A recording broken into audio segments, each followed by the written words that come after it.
this is a very tough time, and no one likes to be part of it. No one likes – it's not really throwing in the towel, but what we've seen lately out of all these young players that are coming up, I think that championship run in Hershey with the younger team is really paying dividends, because last night was very exciting to see how fast the players were skating, getting up and down the ice, the enthusiasm in which they were playing the game, and the confidence was very impressive last night. So, at the same time, you're creating confidence within young players to start worrying about and thinking about being an everyday NHL player.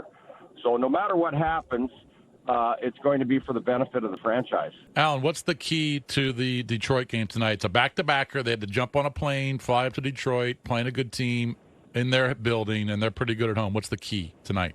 Well, the key is the Capitals have been really good in back-to-backs this season. And in January, nothing went right pretty much. But before that, they were surprising everyone on the back-to-backs. Last year, they were horrendous. Tonight, I think they can't play a run-and-gun game like they did with Ottawa. Ottawa really doesn't know how to play without the puck yet. They've got a lot of young offensive players, and they've got a newer coach. A new coach is trying to teach them total defense, which I don't think he's going to be able to sell to them. But tonight, I think you have to play a no-hit type of hockey game. You have to keep 5 guys in. And if the Caps do this right tonight, they're going to play a very boring brand of hockey. The people in Detroit are going to hate their team and hate the Caps because they should just stay in the middle of the ice and check the puck and wait for opportunities, big mistakes, turnovers, costly errors that they can convert into a goal and then force the Red Wings to play reckless. But they've got to play more of an opportunistic type of game tonight. To me, that's how you win, because Detroit is rolling. They're fast.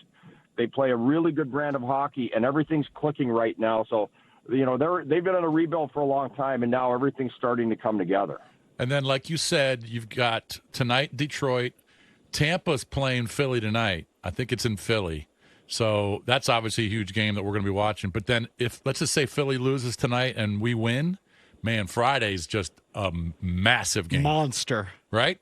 Yeah, so and really what you want both those teams to lose. You don't want it to be a 3-point game where there's, an overtime or a shootout involved. You just need one of those teams, but preferably Philly loses. And Philly's a team that may have to start unloading guys because they've got players that a lot of teams want that are offering high draft picks and prospects for.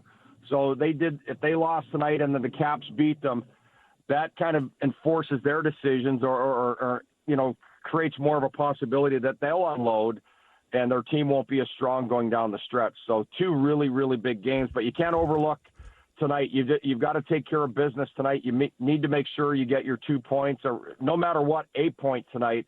And then the game against Philly's huge, absolutely ginormous. So, basically, as long as they're in this hunt chasing teams, every night is a playoff type of mentality for the Caps.